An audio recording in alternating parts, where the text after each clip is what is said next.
आए संग ब्रह्माड़ी को लाए। ब्रह्मा जी आए संग ब्रह्माड़ी को लाए। ए जी गोदिया में आए हैं नारद ललना। ए जी गोदिया में है नारद ललना।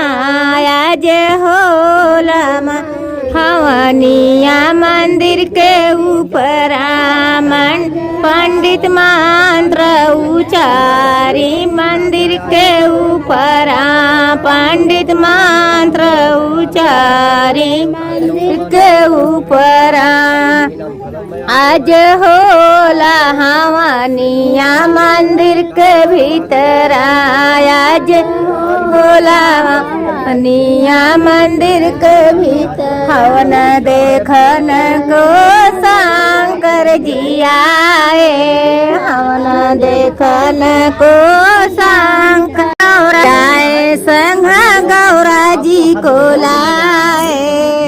ए जी गोदिया में आए हैं गणेश ललना। ए जी गोदिया में आए हैं गणेश ललना।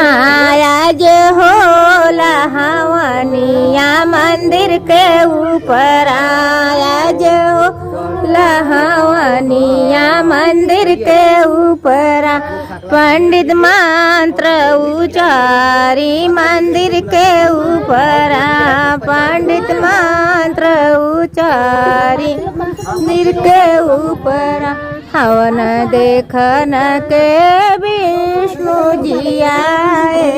हवन देखन